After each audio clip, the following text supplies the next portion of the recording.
first grade friends, welcome back. Hope you guys had a great day. I am so excited to read you chapter 4 of Afternoon on the Amazon by the author Mary Pope Osborne. When we left off yesterday, or last night, in chapter 3, they had landed in the rainforest. And they learned that the rainforest has many layers, and the top layer is 150 feet high above the forest floor. And so they were moving away the leaves, and they were trying to go down the ladder to get to the forest floor. And Jack said it was the spookiest place he had ever seen. So here we are, chapter 4. It is called Millions of Them. Jack didn't move. He kept staring down at the forest floor. "What's wrong?" Annie called from above. Jack didn't answer. "You don't see any giant spiders, do you?" Annie said. "Well, no." Jack took a deep breath. "We have to keep going," he thought. "We have to find the special thing for Morgan." "No spiders, nothing scary," Jack called, and he started down the ladder again. Jack and Annie climbed down through the understory. Finally, they stepped onto the forest floor. Only a few rays of light slanted through the gloom. The trees were very, very tall and very wide. Vines and moss were hanging everywhere. The ground was covered with dead leaves. "Before we do anything, I'd better check the book," said Jack. He pulled out the rainforest book. He found a picture of the dark world under the treetops. He read, "In the rainforest, many living creatures blend in with their surroundings." What's that called? They blend in with their surroundings? This is called camouflage. Good job, guys. "Oh, man," said Jack. He closed the book and looked around. "There's tons of creatures down here. We just can't see them." "Really?" whispered Annie. She and Jack peered around at the quiet forest. Jack felt unseen eyes watching them. "Let's hurry and find the special thing," said Annie. "How will we know when we find it?" Jack said. "I think we'll just know," said Annie. She headed off through the gloom. Jack followed. They crept between the huge trees and past hanging vines. Annie stopped. "Wait, what's that?" "What's what?" "Listen, that weird sound." Jack listened. He heard a crackling sound. It sounded like a person walking over leaves. Jack looked around. He didn't see anyone, but the sound got louder.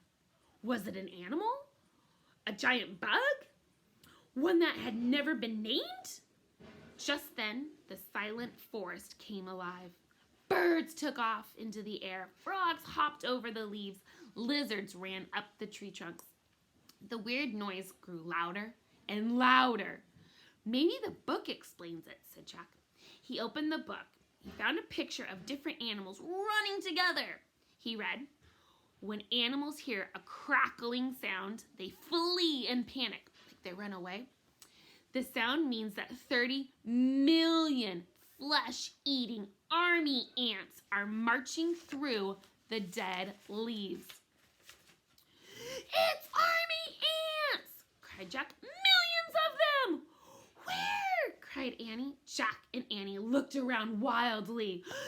"There!" pointed Annie. Oh, there's our friend again. "Army ants, millions and millions of them, were marching over the leaves." "Run to the treehouse!" cried Annie. "Where is it?" said Jack, whirling around. All the trees looked the same. Where was the rope ladder? "Just run!" cried Annie. Jack and Annie took off. They ran over the dead leaves. They ran between wide tree trunks. They ran past the hanging vines and mosses. They climbed over thick roots. Jack saw a clearing ahead. It was filled with sunlight. "That way!" he cried.